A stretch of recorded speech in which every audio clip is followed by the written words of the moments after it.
Hello everyone, good morning. Today is 16th of November and welcome to the newspaper analysis discussion. So guys, in the today's video, we are going to discuss the entire analysis of the Hindu newspaper. We'll take all the articles, we'll simplify them, we'll understand the background, the way forward and the relevance for the articles for the exam. And if you are new here, I would like to tell you that you can download the explainer PDF. Now in this explainer PDF, we had simplified the articles and the detailed notes of the relevant articles have been given. You can download this PDF. It also contains the editorials. You can download it from the Telegram channel. The link for the Telegram channel has been given in the description box in YouTube. Moreover, you can visit the Telegram and can search their channel by typing Thinking Palette by Sahil. There you will get the channel and from there you can download this PDF notes. Now, starting up, first of all, let's take the overview of the entire newspaper so that we can understand that which articles are actually important in the today's newspaper. So they here, the first page, Prime Minister meets Biden in Bali talks with 8 leaders today. So right now the G20 summit is going on in the Bali. So in that particular direction, we'll take this article that what has happened. Then my head hangs in shame, says judge over relief delay to kin of the sewer death victims. Now guys, we have seen into the past that see, the first of all, understand one thing, manual scavenging has been it has been a kind of a ugly social reality that has existed in the Indian society. Now, according to the Ministry of Social Justice and Empowerment, it has been said that the manual scavenging doesn't exist today in the Indian society. It has been removed. But still, there are many of the people who are working as manual laborers into the sewers, and there many a times many a times because of the exhumes of the methane and all such kind of a gases, they die. There are the fatalities, and when the compensation is being given, that has not been released onto the time. Now this seriously calls the administrative ethics in questions. Now see, you don't need to follow that what happened in which case, who died, fine, that is unfortunate event, but this calls in question the administrative ethics. Fine. So these are certain things where the state needs to show more of a humanitarianism, and even the Supreme Court judge has empathized with such kind of a thing. Now such kind of an examples can be used in your ethics paper number 4. Okay, then moving on, India's population growth is stabilizing. It is an indicator of effective health policies. We'll see this particular article. 8 billion population mark has been touched. Fine, so we'll see that what has happened in this particular direction. Now, India's exports shrink at 16.7% and imports rise 5.7% in October. Now, guys, see, just you see this data, but this data is not to be remembered because every month's import export data, inflation, fine, it's not needed. Moreover, you will not be able to remember it by the time exam will come. Then the city section, crime related, regional politics related, etc. news has been there. Not very much important with respect to the examination. Fine. So we will directly be reaching to the editorial page. Now, a call to action to avoid climate catastrophe. We'll see this article. Undermining federalism, a very good article with respect to the GS paper number 2, issues related to the federalism. We'll take this particular article also. Fine. Policymakers can ill afford to drop their guard into the fight against inflation. So guys, recently we have seen that the Monetary Policy Committee report has been released, and still the inflation is above 6% mark, though it has slowed down from the September month, but still the inflation is high. So in that particular direction, we need to focus that how the inflation is to be controlled. However, I'll not suggest that you go and you remember all the data month by month comparison of the inflation. Okay, then a mixed bag. Trump does not appear to be as strong and Biden is no longer weak. So recently the midterm elections have happened into the USA, and into the midterm elections we find this particular thing that though Republicans were said that they are becoming strong, but still the Trump is not that much strong, and the Biden, who was earlier assumed that the Biden is losing the control on the US's politics, now we think now the midterm election shows this particular thing that the Biden, the trust over the Biden is increasing. Health as the focus of the air pollution policy. We'll see this particular article. Then guys, after that, the fall of the left. Okay, so basically the CPI, CPIM, and how they are basically how there are the issues that are coming. Fine, so not very much important to go in this particular article. There's a political inclination that is there. Fine. Then moving on, Qatar, third worst World Cup host, third worst World Cup host in terms of the human rights. Okay, then the text and the context is climate change affecting the global health. Now guys, this particular article, it is talking about a recent report that has been released onto the climate and global health report by the Lancet. We'll see this particular article, a very good article. Then what does the World Bank report says about Indian cities? Very good article again with respect to urbanization. Gaslighting. So guys, we'll see that what the gaslighting is. Then after that, moving on here, there is the third edition of the No Money for Terror forum that will be held. We'll see that what is this forum all about and why it is important. Then other political articles etc. are not important. Fine, so no need to go in that particular line. Fine, after that, moving on in this line, political articles are there. Fine, moving on.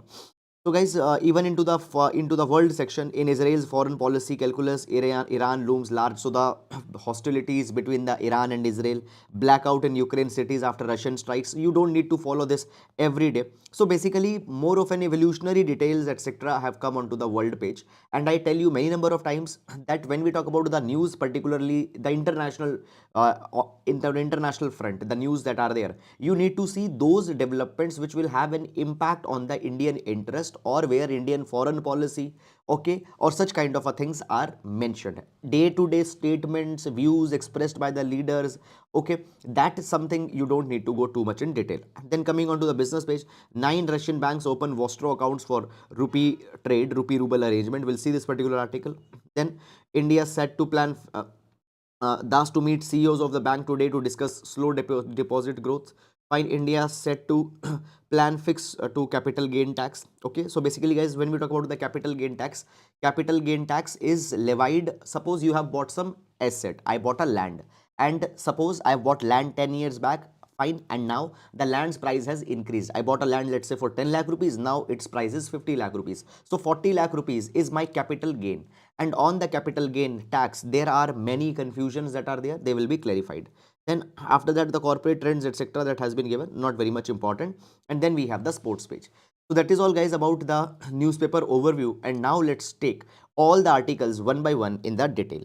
Now, in every class, before starting, we take the GS quotations. Now, specifically, I make an attempt to take only those GS quotations which can be helpful in our examination and which can be complemented in our answers. Fine. So today we are going to take the quotation from Fumzile Imlambo. Now, Fumzile Imlambo says, there is no great force for change, for peace, for justice and democracy, for inclusive economic growth than a world of empowered women. Now you see this particular thing, that when we talk about the women contributes to around 50% of the global population, and if this 50% of global population their concerns will not be addressed, their injustices will not be addressed, if they are not given empowerment, if they are not given the voices in the democracy, if their capabilities are not enhanced, we cannot say that the peace will come, we cannot say that the democracy will be established.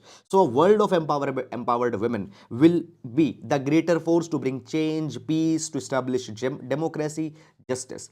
So this particular article can be used within GS paper number 2. GS paper number 2 issues related to women. So that is all about it. And now let's move to the first article. So the first article is climate change affecting the global health.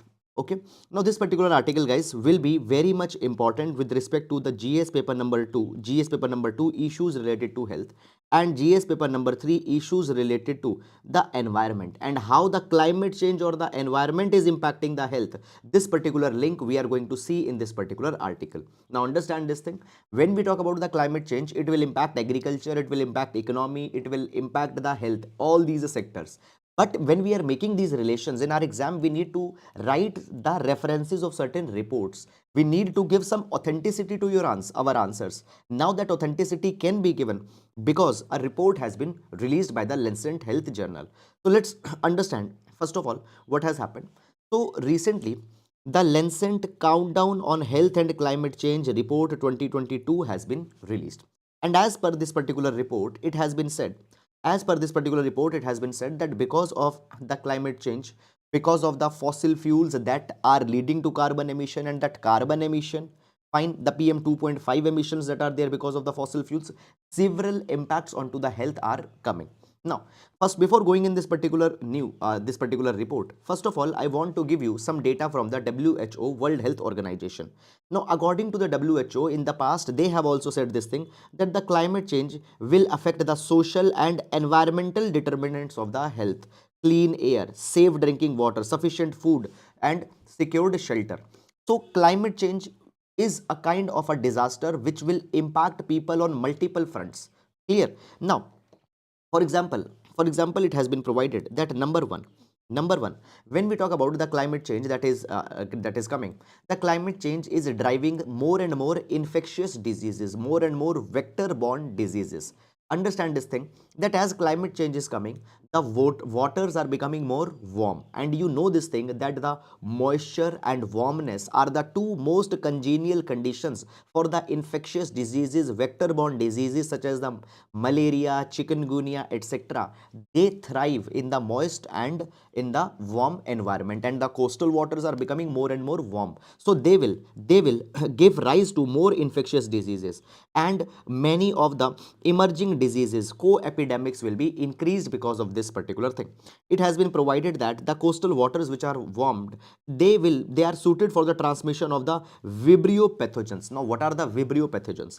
See, vibrio is a class of bacteria which are responsible for many types of the illnesses that are found. Now vibrio pathogens, they were more prominent into the tropical countries, but now we find that this vibrio group of pathogens or vibrio bacteria are more prevalent into the North America, the Western Europe also, which are largely the temperate countries. So these vibrio pathogens, their numbers will increase, and they will be leading to large number of infectious diseases. Moreover, malaria, okay, its transmission has increased into the Americas. Fine. The next thing that we are talking about is that, guys, see, WHO has predicted that between 2030 to 2050, more than 2.5 lakh additional deaths will happen, and these additional deaths will be because of the malnutrition, malaria, diarrhea, and heat stress. And all these particular things will be driven by the climate change. See this thing, when the climate change will happen, the crops and the agricultural productivity will go down, and as agricultural productivity will go down, malnutrition will come, okay, and malaria, diarrhea. Fine, I have told you that these particular diseases will increase. Then the next is specifically, let's talk about the food security. Now it has been provided that every dimension of food security will be affected by the climate change. Now the high temperatures, it will reduce down the crop yields. Understand this particular thing. When we talk about the cereals, now many of the cereal varieties or most of the cereal varieties are suited for the cool temperatures. For example, wheat is a rabi crop, and wheat needs the cool temperature. When the climate change will happen and when the temperature will rise, what will happen, these cool seasons will become short. So therefore the seasons of growth of the cereals will become short, and by that particular thing, what will be happening, the productivity will go down. So it has been provided that there will be the shortening of the cereal crops, okay. Moreover, the weather events, it will disrupt the supply chains also. Now, according to the Amartya Sen, he said this thing, that 1943 Bengal famine that came, it came because number one, the food was not available, but secondly, the supply chains were also disturbed. What happened? The food was not reaching to the interiors of the nation. So supply chain, for example, what will happen? A flood has come, a landslide, let's say, has come. Now because of that particular thing, transportation will become difficult, supply chain will get impacted, and that will also be impacting the food availability, food access, and food stability. Now according to the World Health Organization, 161 million people have faced the hunger in 2020. Now, these data are sometimes important to complement your answers.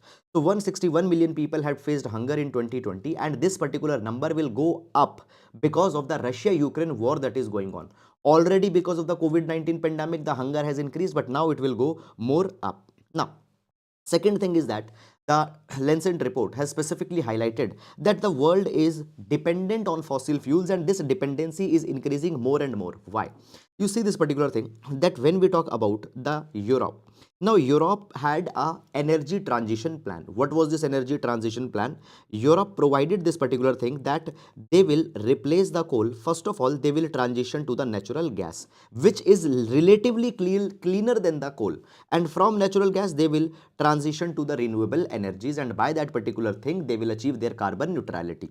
But right now we see this particular thing, that the Russia Ukraine war is going on, and because of this Russia Ukraine war, what has happened, Europe, now you see, Europe's natural gas were coming majorly from the Russia. Nord Stream 1 pipeline is there, Nord Stream 2 pipeline that was to become operational.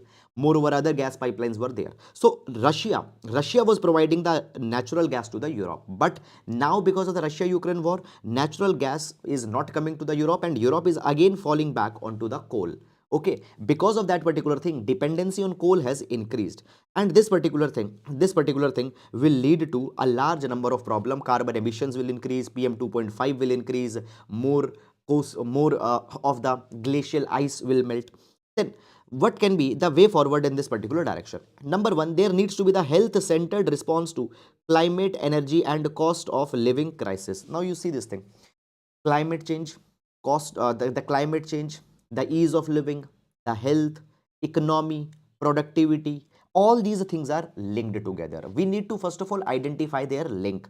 That all will always be going hand in hand. Now there needs to be the health centered approach. Now on the climate, we need to see that how they are impacting the health. Fine. So health centered approach needs to be taken up. Then the next thing that is talking about is that we need to focus on improving the air quality. Okay, in this particular direction, see, PM 2.5. Now PM 2.5, particulate matter 2.5, these are the basically very small tiny fragments of the components or the matters that are released when you burn anything. Fine. PM 2.5 means that their diameter is less than 2.5 microns or up to 2.5 microns. So these are very tiny fragments, and they can penetrate in our respiratory system. They can even sometimes penetrate into our tissues, our organs. So this PM 2.5, it leads to a lot of problem, and in air quality, PM 2.5 is a major pollutant. So we need to clean our air quality. Okay, in for that particular thing, we need to make sure that there are the urban spaces are being cleaned. Fine, all these particular things are being done. Now the article is talking about that we need to we need to stress on the low carbon travel, use more of a public transportation, use the vehicles running onto the electronic vehicles. Now when we focus on the carbon travel, it will reduce the carbon emission, and we need to increase and will increase in the urban space, which will result to physical activity. Okay, physical activity, mental health is also something which is needed to be focused. Then accelerated transition to more and more plant based diet. You see this thing today, the methane emissions are majorly being done by the cattle which are specifically being reared so that their meat can be harvested. Now it has been provided that the carbon footprint of the meat based diet is far more than the plant based diet. So plant based diets are more sustainable. We need to focus more on that. Fine. So these are certain suggestions that can be taken up. Now moving to the next article. What does the World Bank report say about the Indian cities? Okay, now let's take this article. But before that, guys, if you are liking the video, please do hit the like button. I don't think that it will take a lot of effort. Guys, see this particular thing. Actually, this initiative is entirely dependent on your support. Okay, so please show your support by liking the video, by commenting on the video. Now, what does the World Bank report says about the Indian cities? Now, this particular article will take with respect to the GS paper number 1, issues of urbanization. Okay. Now, what has happened? Recently, the World Bank has released the Financing India's Urban Infrastructure Needs report. And this particular article, it is talking about that in India's urban spaces, in the Indian cities, there is not a suitable investment that is coming. And because of that particular thing, India's urban spaces are not very congenial to live. They are not very congenial to live. Now, before going in this particular article, I would like to talk a little bit on some important issues. Now, you see this particular thing, guys, that we there is a concept of ease of living simply means that how comfortable a life is in the urban cities or in a nation. So there is a particular concept of ease of living in urban cities. So sometimes we, or most of the times, we find this particular thing, that urban cities are congested, transportation is very slow moving, basic services are not available, sanitation is not there.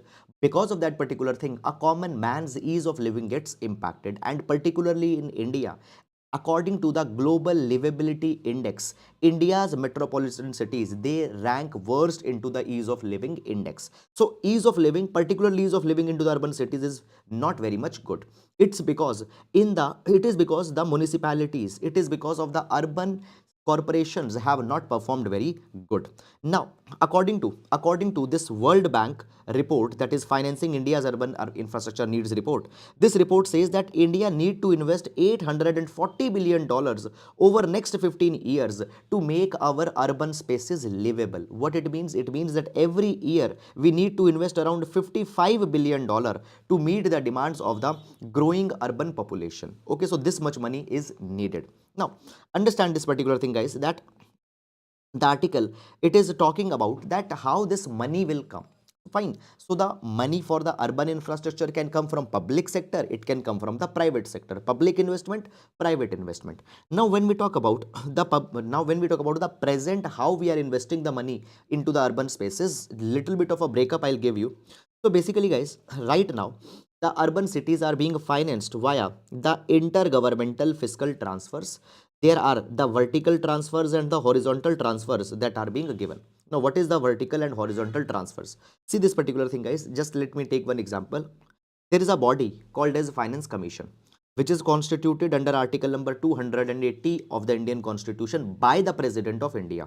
Now, the Finance Commission advises that how the money will be distributed between the center and the state. Now, it has been provided. Recently, the 15th Finance Commission came. The 15th Finance Commission provided this, that out of the total tax kitty, out of the total tax kitty, 41% of the tax, 41% of the money is to be given to the states and remaining will be used by the center. Now this 41%, okay, it is the vertical devolution. Out of the total tax kitty, how much is going to the state? It is vertical tax devolution. Now, if we take this 41%, now from this 41%, different states, how much they will get? From 41%, how much Uttar Pradesh will get, how much Bihar will get, how much Madhya Pradesh will get? There comes the horizontal devolution. So vertical and horizontal devolutions, find from them what money comes to the state government. That particular money will then be provided to the urban local bodies. Now listen a little bit more carefully. When we talk about the finances that are needed in the Indian cities for the capital expenditure, see this thing. 48% is derived from the state government. Okay, state government, from their budget they are giving 48%, sorry. Then 24% from central government. Now you see this thing, central government also directly gives the grants for the municipal areas, for the cities, for the municipal corporations, for the civic purposes. Okay, many of the schemes are there, many of the grants are there. So whatever the money they are investing, 24% comes from the central government. 15% comes from the urban local bodies' own surplus. So urban local bodies are generating some revenue. So 15% comes from them, and the rest includes the public-private partnership, PPP 3%, commercial debt that the municipal corporation or urban body has taken from some organization, fine, or some financial body. Then the loans from Housing and Urban Development Corporation, HUDCO, that is 8%. So in most of the cities, there are the urban development authorities. So they also give concessional loans to the urban cities. Fine. So from here, the money is coming. Now, what we can see here, fine, we see that 48% coming from state government, 24% coming from central government. Okay. This is the largest chunk of the government, largest chunk of the urban finances that is coming. Here we find this particular thing. First of all, PPP is not bringing a lot of money. Private investment is not bringing a lot of money. We see this particular thing, that the cities themselves are also not able to generate sufficient of the revenue. Just here we have seen that 15% of the money that they need is being generated by the municipalities themselves. Now here the World Bank has also observed that the private debt, only a handful cities have access to institutional banks and other loans. Okay. Now, the report has provided this particular thing, that right now the urban cities, they are not able to raise the loans because they are because they are because their base to raise, see, the base to raise their commercial revenues appears to be low because of their weak fiscal performance. Now you see this particular thing, whenever the money is to be given to any entity, any person, any company, any organization, or let's say even to the city, what is seen? Credit worthiness is seen. credit viability is seen. If you are giving the loan, can you recover back that particular loan? So credit worthiness, credit viability, okay, and what is the track record of that particular person, these things are seen. Now when we talk about our cities, they, most of them are not able to raise their own revenues, most of them are inefficient in collecting the utility charges, water bill, property tax, etc. So therefore their fiscal capacity is low. Because of that particular thing, they don't have most of the times the access to the private finances, the access to the from the World Bank or from other developmental institutions. They are not able to get the finances. This is very big problem that's there. Fine. So what it is saying, that it's saying that the the raising base, the base to raise commercial revenues appears to be low because of the weak fiscal performance. Fine. So therefore, what we need to do, we need to focus more on increasing cities' fiscal base and credit worthiness. By that particular thing, they will be able to attract the money from the private players, and that particular money can be invested in infrastructure, and that infrastructure can make the ease of living more viable. Now understand one particular thing, guys, that actually what's the plan? Plan is that, see, there are a lot of infrastructural requirements in urban cities. Let's say there is no parking. Now what can be done, the money for the parking can be raised from a private entity, okay, the loan can be raised. Now the parking can be built. From the parking, the charges, fine parking charges will be collected. From that, the money will be paid back. So what happened, the city got infrastructure, money got sustainably paid, fine, and it is a win-win situation. Now to raise this particular money, the credit worthiness is to be improved. Moreover, I believe that the states or the municipalities also need to focus on their own revenues. Property tax is one very important revenue, and even according to the OECD, Organization of Economic Cooperation and Development, we have not leveraged the property tax properly up till now. So these are also the avenues which are needed to be explored. Fine. So guys, I'll say that this was a very, very good article, 5-star article for the urbanization and related issues. So that is all about it. And now we'll move to the next article. How the act of gaslighting isolates people from society and distorts their reality. Okay. Now, this particular article, guys, we'll see with respect to the GS paper number 1 and GS paper number 4. Social issues, society and ethics. Society and ethics. So there is this keyword, and the keyword is gaslighting. Now we'll see that how the gaslighting, okay, how the gaslighting, or what a gaslighting is, and how it has the social and ethical implications. Now, first of all, what is gaslighting? So gaslighting simply is a phenomena where the techniques of the manipulations will be used by a person on another person to make that other person feel bad, to make that other person feel inferior. Now, actually, guys, what happened recently, there was a series that came on Amazon Prime, and the name of the series was Criminal Justice. The name of the series was Criminal Justice. In this particular series, what happened, there was an abusive husband. Now this abusive husband, find what he used to do, he used to he used to make his wife feel that his wife is mentally unstable, she is going through depression, she is going through anxiety. For example, the husband will pretend that, okay, he has asked something to the wife and wife had forgotten, so he'll say that you are not mentally well, you are not mentally stable. Fine. He will pretend that she hears some noises, he will pretend that she sees certain things which are actually not happening. So many a times what happens, there are certain people who will manipulate the other people so that the other people feel that they are not mentally stable, they are in some depression, they are in some kind of anxiety. This is the gaslighting that is there, and many a times this gaslighting is done, fine, in many of the relationships in which the people are involved. Fine. So basically, what is a gaslighting? It is a phenomena where the techniques of manipulations are used to control people in politics, in relationships. Fine. So therefore, now the phenomena of the gaslighting has been explained by the psychologist Stern. He says that he explained that in order that fine, he had explained this particular thing, there needs to be a mutual participation between the gaslighter is the perpetrator, and the gaslightee, that is the victim. So they needs to be involved in a particular kind of a relation.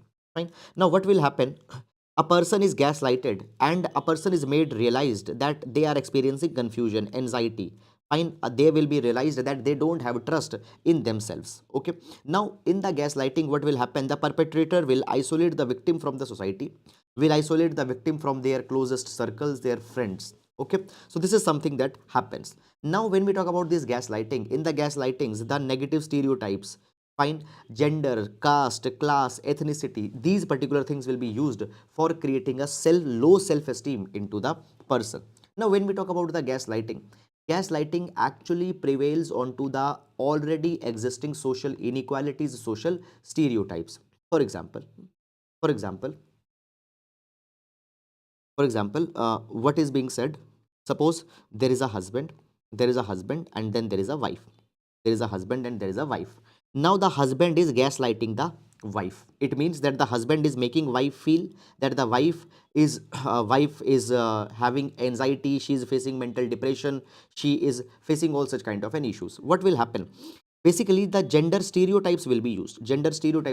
It will be said that because she is a woman, she is not able to handle all these kind of things. She is not able to handle the stress, she is not able to manage the things more effectively because she is a woman. So these stereotypes will be used. Moreover, because this woman is not mentally stable as suggested by the husband will not allow even that women to go and to meet the family circles, to meet the friends. This particular person will get isolated. Clear? So this gaslighting is happening. Now understand that when we talk about the gaslighting, gaslighting is actually a very big phenomena that exists in many of the intimate relationships, and actually this gaslighting is also difficult to recognize because the person who is getting gaslighted never realizes that the person is getting gaslighted. Okay, and outsiders might also not be even be able to tell because both the two people are involved into an intimate relationships. Okay, but such kind of a thing is turning a lot of relations toxic. Okay, and therefore such kind of a things needed to be understood by people at their own levels. Fine. Then moving to the next article, third edition of No Money for Terror forum to discuss crowdfunding of terrorism. Now this particular article, guys, will see with respect to the GS paper number 2 and GS paper number 4 issues of terrorism. Clear? Now, now moving on. First of all, a little bit of a background. First, little bit of background. Now, guys, understand this particular thing. Okay, understand this particular thing. That right now India is the non-permanent member in the United Nations Security Council. Okay, India has become the non-permanent member for 2 years, and in the December, India will be chairing the United Nations Security Council. Earlier also, India had become the non-permanent member of UNSC. This is the 8th time that India had become the non-permanent member of UNSC. From past 2 years, India is holding the non-permanent member position.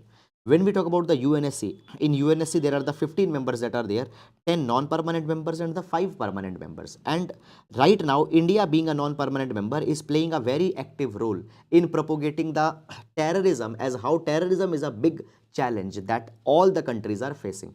In that particular thing, Committee on Counter Terrorism CCT was held by India few days back. Actually, I think last to last week, and we have discussed the committee on the CCT, Committee on Countering Terrorism, that was held. Clear? Now India is also hosting one more forum within the UNSC, and the name of the forum or the name of the meet is No Money for Terror Conference. Now in this No Money for Terror conference, fine, now this will be hosted by India this particular week. Now what are the focus areas of this particular conference? So it has mainly 4 focus areas where it will be talking about. Number one, it will be talking about global, just a minute, let me use a different color pen. It will be talking about the global trends in terrorism and terrorist financing. What are the global trends? Fine, how the terrorists are getting their funding, how they are exploiting the new channels of the financing. Then the use of formal and informal channels for terrorism. Fine. Emerging technologies and terrorist financing. Emerging technologies, for example, For example, drones are there. Now the drones are being used for drug delivery, drones are being used for weapon delivery. Okay, so these emerging technologies are being used. International cooperation to address challenges in combating the terrorist financing. How the countries can cooperate on multiple forums, on multiple fronts. For example, we have the Financial Action Task Force, which aims to reduce the terror financing that is happening. So this is a kind of a collaboration that is happening. So how on other fronts also such kind of collaborations can happen. Now, then the next is this particular no money for terror conference, as it is going to be held. What are the agendas that will be discussed? What are the agendas that will be discussed? Okay, so let's discuss them. Now, the agendas for this particular conference are: number one, terrorist now has improvised on the technologies. They are using the cryptocurrency and they are using the crowdfunding. Now, first of all, understand this thing. When we talk about the cryptocurrencies, we have many of the cryptocurrencies, bitcoins, ethereums, many cryptocurrencies are there.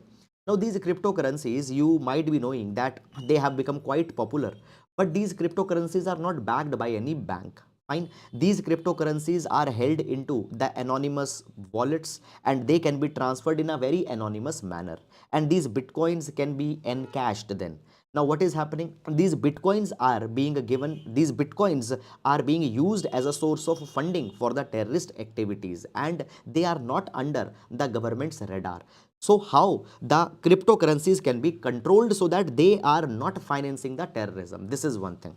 Then the next is the crowdfunding. Now what is a crowdfunding? First of all, the crowdfunding, fine, it is also called as a Jan Bhagidari. It is a very novel initiative actually. For example, you might see many of the advertisements onto the YouTube where the Milap Foundation, Impact Guru, these or the organizations which will be showing you that some people is suffering and you can donate some money to relieve the sufferings of that particular person. Some person is facing some health ailment or some any other kind of a problem, you can donate the money. So they are asking the funding from all of us. That is the crowdfunding mechanism. Now crowdfunding is used for ethical moral purposes most of the times, but now the terrorists are also pooling the money by the crowdfunding. Fine, sometimes they are specifically asking the money for their vendetta, sometimes they are running the bogus campaigns also. So here also the terrorists are raising the money. So how to control the cryptocurrencies and the crowdfundings that have been used for terror financing? Then the next thing that comes here is that, see, dark web. Now when we talk about the internet, guys, there are the layers of the internet that we can access. Fine, that is just 2 to 3% of the internet. Then there are the dark web. Now dark web is not accessible by the common means. Now by this dark web, the professional hackers, terrorists, they are coming together and they are using the internet for transfer of funds, for transferring or for the radicalization of the people. They are sharing their strategies onto the dark web. So the dark web is bringing the hackers, terrorists, and they are helping them to transfer or source fund. Fine, all these particular things is happening. So here how we can control this this arena. Then the third thing that is happening is that we don't have the universal consensus and laws regarding the cyber crimes. Okay, the cyber crimes have become an important type of the crime which are being used by the terrorist to destabilize a nation, okay, to cripple their economies. Fine, so cyber crimes, for that particular thing, a universal mechanism is needed and we will be deliberating on that. After that, understand this thing. Always, okay, one more additional point I want to give you. See, since 1996, there is the Comprehensive Convention on International Terrorism that is being negotiated by India.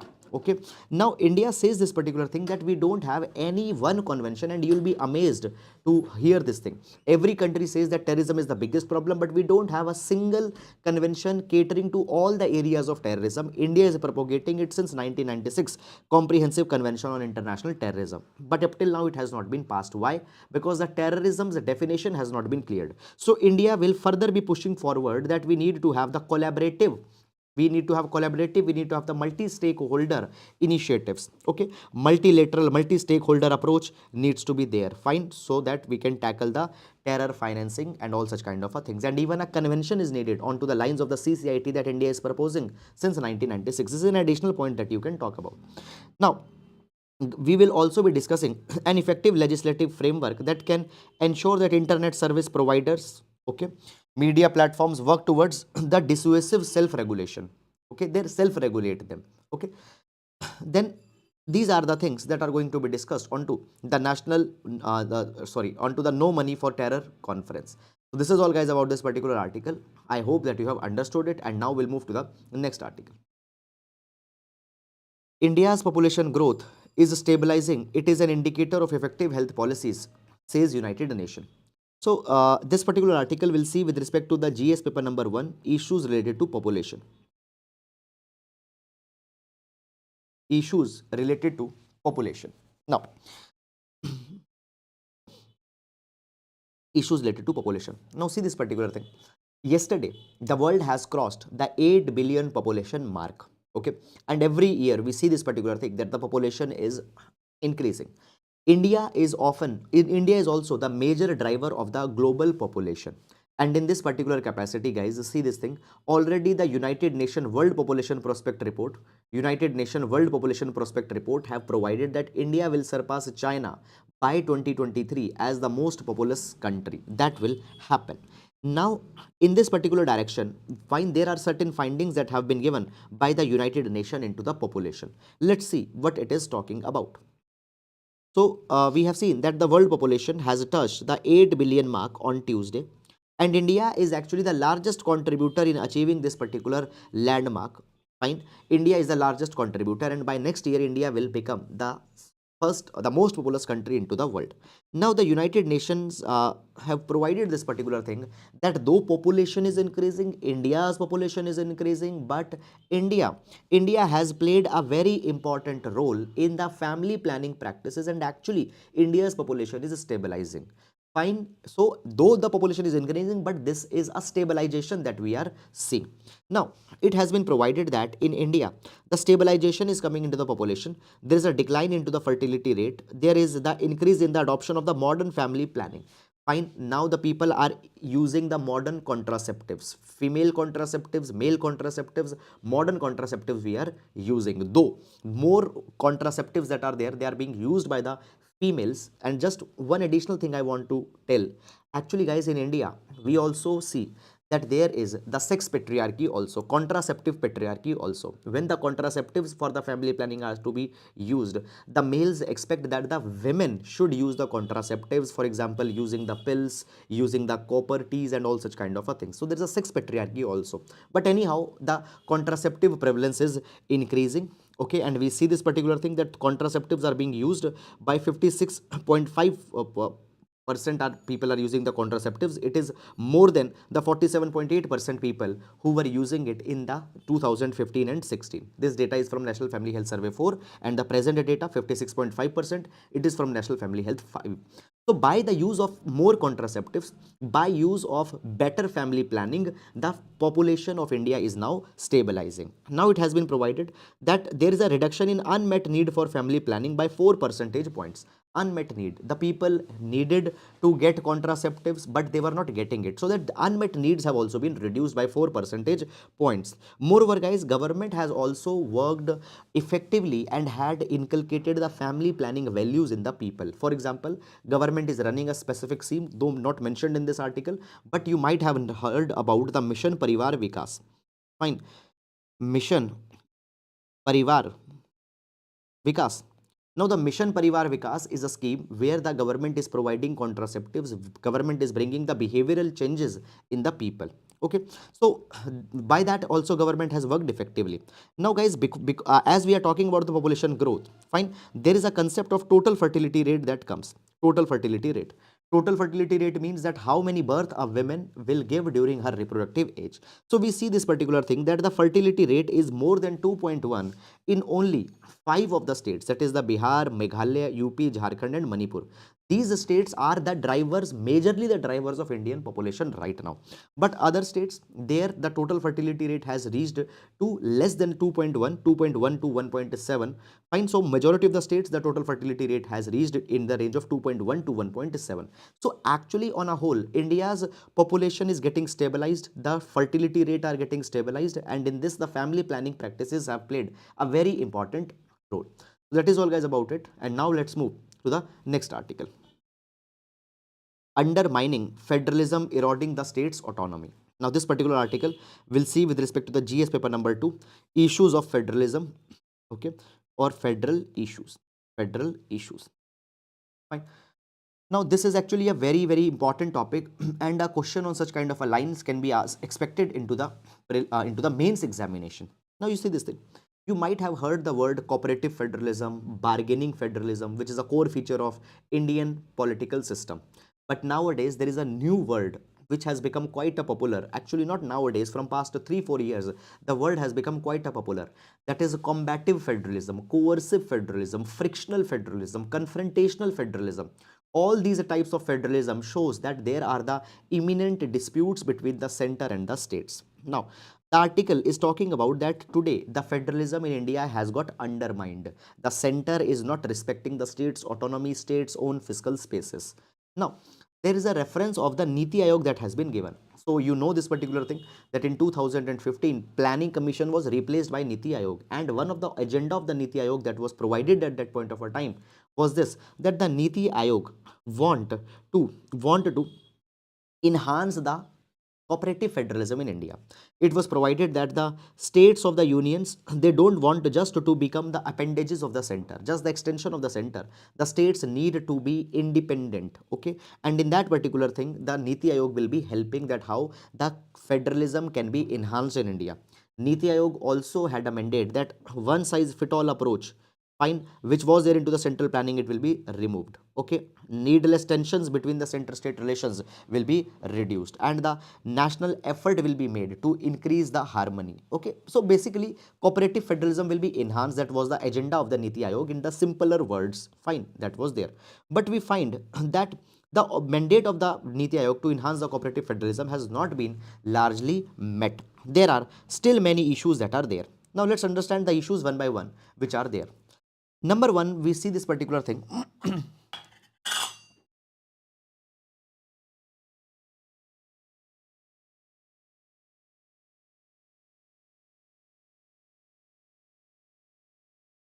See, number one, we find this particular thing, that the Finance Commission's recommendations are not being accepted as they were in the past times. Now see this thing. I told you that under the Article 280, the President constitute the Finance Commission, which will suggest the transfer of finance, transfer of tax kitty between the center and between the states. Now recently the 15th Finance Commission was constituted. It has given its report. 15th Finance Commission was chaired by the NK Singh, okay?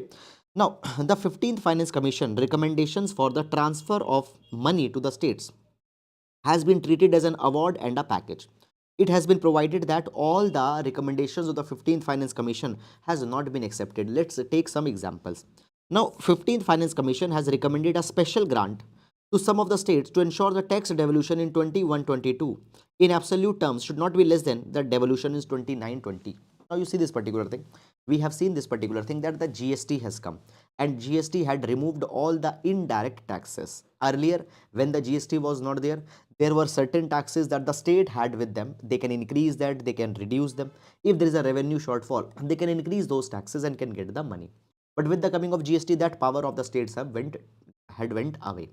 Now the many of the states before signing the GST said this thing, that we might face a decline in our revenue if the GST will come. Center government said that no, will compensate you. Even a 5-year guarantee was given that whatever GST you received, we in 2015 and 16, we will give that GST plus 14% increment. For 5 years, there was a guarantee that was taken. Anyhow, that guarantee has expired this year 2022. Now, according to the Finance Commission, they have said this particular thing, that because of the pandemic, the money that will go to the states as a GST transfer, it will go down. So some states will suffer. So for make up for that particular loss, fine, in order to make sure that whatever they received in 2019-20, in the same amount they are receiving in 2021 also, give the special grant to those states. But those recommendations had not been accepted by the union government. Now the Finance Commission in the past, fine, majorly the recommendations given were accepted, but now these recommendations are not being accepted. So this recommendation has not been accepted. Then the recommendations relating to the grant for nutrition, a special grant for nutrition food that was to be given, fine, it has not been accepted. Then next thing, that the sector specific grants and the state specific grants, fine, they have also not been accepted. Fine. The sector specific grants for the different sectors, different developmental priorities, they have not been accepted. Then there is also the off budget borrowings that are being treated in a manner which will not be congenial for the state government. First of all, what do we mean by the off budget borrowing? So off budget borrowing is actually the money that is borrowed by the government, but the government will not directly be borrowing the money. Government will be borrowing the money through the public institution. So the loan will be taken by a public institution, and that loan will be used for the developmental purposes. So these are the off budget borrowings. Fine. Now, government has provided, central government has provided that the off budget borrowings from 21-22, they will be serviced from the state budgets, and they will be treated as the state's borrowing, and they will be treated as a part of the FRBM. FRBM. Okay. Now, what is the FRBM? First of all, understand. FRBM stands for Fiscal Responsibility and Budget Management Act. And as per the FRBM Act, the states need to reduce their fiscal deficit. They need to reduce their revenue deficit. Now it has been provided that whatever the off-budget borrowings the state are taking, the state, when they are raising the money by the public, that particular borrowing will be shown as a deficit into the state budget. They will be treated as a part of the state borrowing. This is something that they have done. Now, basically, this is something that they have done. Now, by this particular thing, what will happen? The state governments will not be able to raise off budget borrowings in the numbers in numbers, so that they can bring the developmental activities. Now the union government is saying that they have done this particular thing to implement the 15th Finance Commission recommendations, but the 15th Finance Commission never recommended that particular thing. At the same time, the problem comes is that the center is also raising the money by off budget borrowings, fine, to meet their revenue expenditure. Revenue expenditure is the one which will not be building any asset, for example, salary, law and order. So central government is also raising the off budget borrowings, but their off budget borrowings are not reflected in the budget of the central government. So their off budget borrowing, they are not showing in their budget, but the state governments of budget borrowing, they want that they should show. Then the unnecessary and excessive use of the cess and the surcharge. Now you see this particular thing. The money of the tax, if the tax is raised, then that particular tax is to be shared between the center and the state. But if the cess is used, then the cess is not to be shared with the state. Why? Because the cess is a specific cess, first of all, is a tax on tax. But cess is a tax on tax.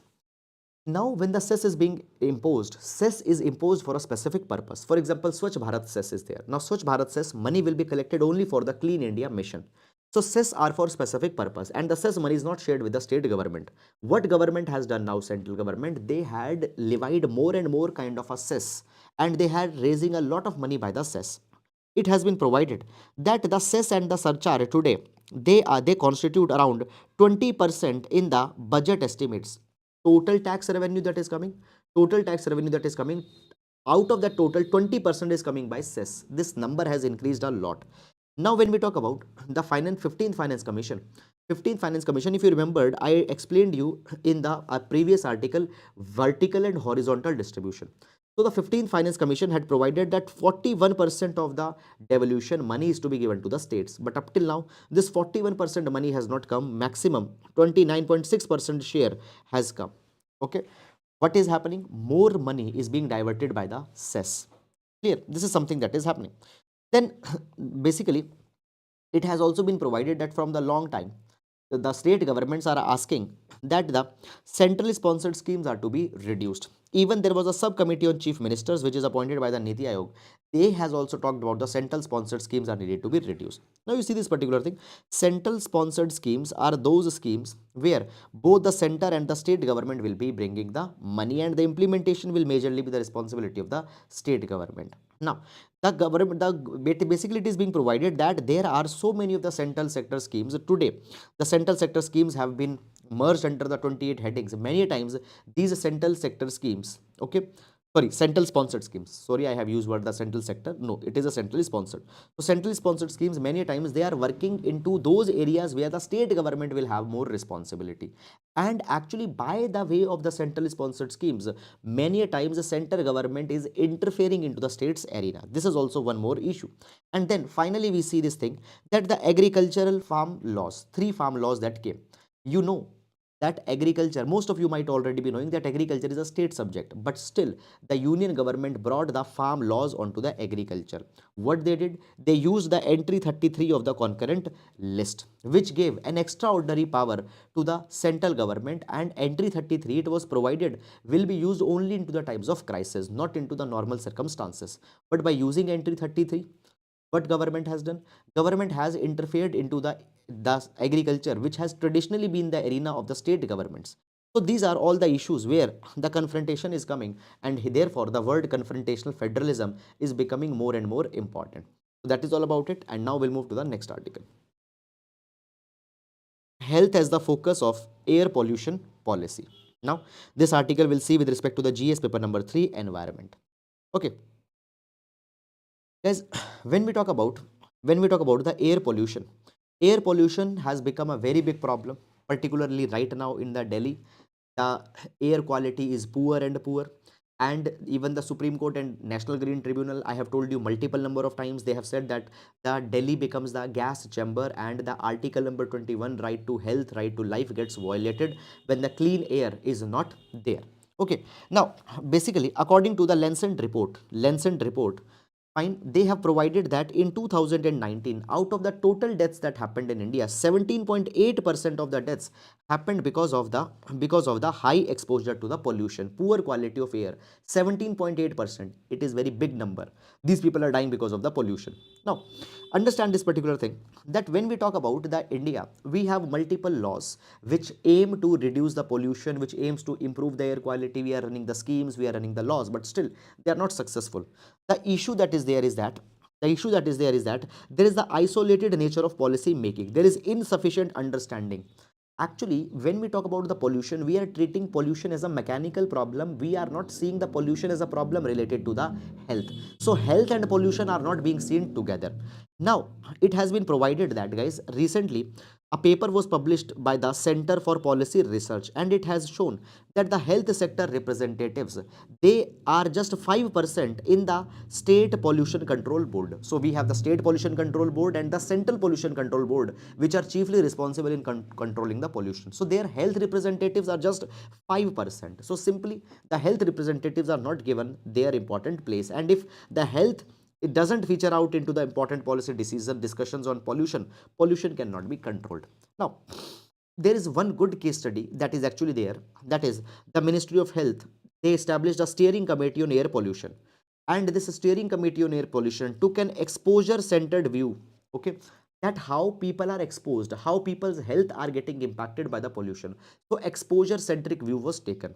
Fine, it has prioritized interventions that contributed to reducing exposure, and by providing health benefits, how the people's exposures can be reduced, how their health can be safeguarded from the pollution. So the health centric viewpoint was taken, and this was a good initiative that was there. Now recently India has decided that what India is going to do, India is going to revise its national ambient air quality standards. India is going to revise national ambient air quality standards. Okay. Now, when the national ambient air quality standards are being revised, okay, just a minute, guys.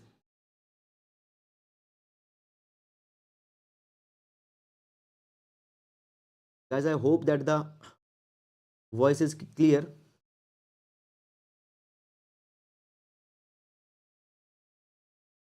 Guys, can you confirm, is the voice clear?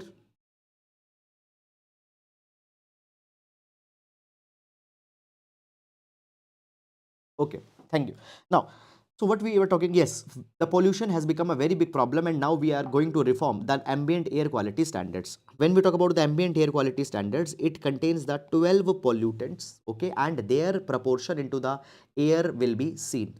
Okay, so we will be reforming these national ambient air quality standards, and as this particular review is happening up till now, fine, the review has remained largely an opaque process, but now the now we need to review the NAQS onto the basis that which pollutants impact the health the most. Okay, we can take the lessons from the health ministry's steering committee, which had which had the experts from the epidemiology, environment, energy, transport, public policy, economics. Okay, and we need to focus more on to the health centric model of pollution. So how the pollution plays with the health, this is something that is needed to be seen.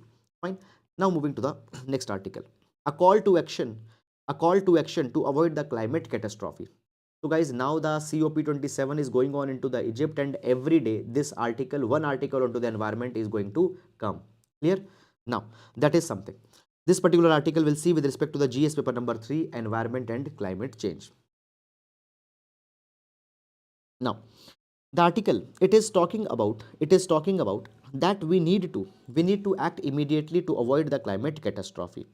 See this particular thing, right? Now as the COP27 is coming, all the world countries have come together, and the world countries are saying this particular thing, that we aim to make sure that the temperature rise don't go more than 2.2 degrees Celsius, and if possible we want to restrict the temperature rise to 1.5 degrees Celsius. It is being provided.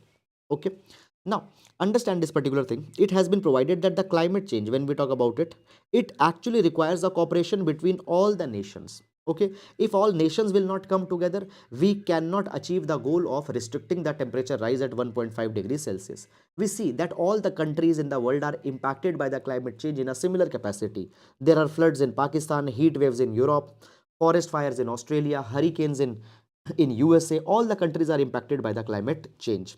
Okay, so we need to collaboratively work in this particular direction. See, right now there is the gold rush that is going on in the world. What do we mean by the gold rush? Basically, new fossil fuel projects, find new fossil fuel projects, they have seen renewed interest. Okay, more reliance onto the fossil fuels is being done. Why? Because of the Russia Ukraine war that is going on. I told you Russia used to provide substantial natural gas, but now as the natural gas from Russia is not coming, countries are falling back onto the coal. That particular thing will bring a lot of catastrophes. Okay, rich countries today, they account just 1 in 8 people, 1 in 8 people, their population is very much less, but they have contributed half of the greenhouse gas, house of the greenhouse gases. So in this particular capacity, the developed countries, sorry, developed countries have a more and a bigger moral responsibility, that they need to help the developing countries. They need to provide them finance, they need to provide them technologies, they need to provide them enough of the assistance, so that the dangerous effect of the climate change can be stopped. Now, it's being provided that there is no time for apathy or complacency. Apathy means a state of indifference. So you cannot have indifference, you cannot have complacency. Immediately, the actions are to be taken. And it has been provided that in Egypt, we need to make sure that a consensus can be achieved and some concrete key takeaways can be brought. So this is all about. Now the article was little bit of a generic, okay, giving basic kind of a dimensions. Now moving to the next article. 9 Russian banks open the Vostro account for rupee trade. Now, this particular article will see with respect to the GS paper number 3, India Russia trade relations. India Russia trade relations. Now, before going in this particular article, let's take a little bit of a background. Now, you see this particular thing. Right now, because the Russia Ukraine war is going on, Russia has been shunted out of the global system for money transfer, SWIFT system for money transfers. Now, what is the SWIFT? Actually, the SWIFT, it stands for Society for Worldwide Interbank Financial Telecommunication. SWIFT, it is a secured communication platform on which the banks interact while they transfer money to each other. Now, before transferring a money from one bank to other bank, we need to validate the details, we need to validate the transaction, and for that, the communications between the bank happens via the SWIFT platform. SWIFT doesn't transfers money, it is a communication platform that is there. Now, all the banks and major global financial institutions are the members of the SWIFT. Recently, what happened? Russia was banned from the SWIFT. Fine. When we talk about SWIFT, it is controlled by the central banks of G10 countries, European Central Bank, National Bank of Belgium. Okay, it is based in the Belgium, established in 1973. Now here a lot of control of Western European countries and the USA is there, and Russia got banned. Because of that particular thing, now the Russian banks or Russia can is facing a lot of difficulty in accepting the international payments. Now, when we talk about, guys, India, Russia, we have a lot of trade between us. First of all, I want to just tell you one particular point here, the last point, that recently Russia has emerged as the India's largest supplier of oil into the month of October. Even the Russia has replaced the Saudi Arabia and Iraq. So Russia, we depend a lot onto the Russia for oil, for weaponry, and on many other kind of things. So the trade with India, between India and Russia, is indispensable. But now the Russia cannot receive the dollars. Moreover, the Russia deliberately wants to reduce the dependence onto the dollar also. We also facing the problem in our foreign exchange. So therefore, we have entered in an agreement. Russia and India had entered in an agreement, that is the rupee ruble arrangement. Under this rupee ruble arrangement, what will happen? We will be trading with each other into the rupees and rubles. For example, when we are importing anything from Russia, we'll pay in rupee. When the Russia is importing anything from India, Russia will pay back in the rupee. Okay, so the rupee ruble arrangement is there. Now for this rupee ruble arrangement, what needs to be done? The bank accounts are to be opened in respective countries. So now the Russia is opening the bank account in India, and in these bank accounts the payments will be made. So actually, guys, there is the Vostro account. These accounts are called as the Vostro account. So when a foreign bank will be opening the account in India and in which the money will be paid, these accounts are called as the Vostro accounts. So the 9 Vostro accounts are being opened up now. So the Gazprom bank had opened an account with the UCO bank, and 6 other banks of the Russia, they are opening the bank account with the IndusInd bank. So nine banks of the Russia will be opening their account in the India. So these are the Vostro accounts. Fine. That is all about it. Now moving to the next article. Political heads have to be restrained in the speech, Supreme Court judge. So this particular article will see with respect to the limits of freedom of speech and expression. Limits of freedom of speech and expression, GS paper number 2. Now you see this thing. Many times we have seen this particular thing, that the political leaders, they are making the statements which are communal, the statements which are laced with a lot of hatredness. So right now the 5 judge bench of the Supreme Court is examining whether we need to bring some guidelines, whether we need to bring some regulations to stop the MLAs, MPs, ministers from making unguarded derogatory speech into the public. Now, the Supreme Court judge has specifically provided that there are the inherent constitutional restrictions on the person holding responsible office. Fine, freedom of speech and expression is good, but there is a restriction onto the people who are ministers, who are MPs, who are MLAs, who are holding the responsible offices. There is an unwritten rule. There is the constitutional culture that is to be followed. Self-restriction is needed to be followed. Okay, there is an unwritten rule that is to be followed, but many times MPs, MLAs, they don't do that. They make the hateful speeches. So on this particular matter, the court on this particular matter, there is a discussion that is going on into the court, that should we bring a kind of a code of conduct. So there is a demand that a voluntary code of conduct needs to be brought. So this particular matter is going on, and Supreme Court had said that they need to restrain their speech. So this is as a reference we can use. Now moving to the next article. Prime Minister meets Xi Biden in Bali, talks with 8 leaders today. So guys, yesterday, that is the 15th, the G20 summit has started into the Bali. So there the Prime Minister has met Xi Jinping. Now understand that the Prime Minister's meeting with the Xi Jinping is a first formal meeting after the 2020 Galwan clashes that happened. The Prime Minister visited the SCO also, SCO Summit. In SCO Summit also the Xi Jinping came, but the Prime Minister and Xi Jinping didn't talk at there. Now they have exchanged and the formal greetings have happened. Much detailed discussions didn't happen. Today, the Prime Minister will meet the 8 leaders into the G20 meet that's there. Clear. Prime Minister has also called that we need to stop the war immediately into the Ukraine. So these are some generalistic details that have been given. No specific information is there. And today is the important day of the G20 meet. So as the G20 meet will held, we'll see, and whatever the key takeaways are there, we'll take there. Okay. Now moving to the mains practice question. So question says, with the relevant examples, discuss how Centre has not walked the talk on cooperative federalism. Instead, its policies have made Indian Federation coercive. A very important question and a probable question which can be asked into the exam. Clear? So guys, that is all about it. You need to write a question on 10 for the 10 marks, and it will be important for GS paper number 2. So that is all about the today's newspaper analysis, guys. I hope that you have liked the video, and guys, just please show your support because we need your support. If you don't show the support, fine, our channels, our videos will not be supported by YouTube. So your engagement is must in order to keep this initiative alive. Thank you so much. So now we'll be meeting tomorrow.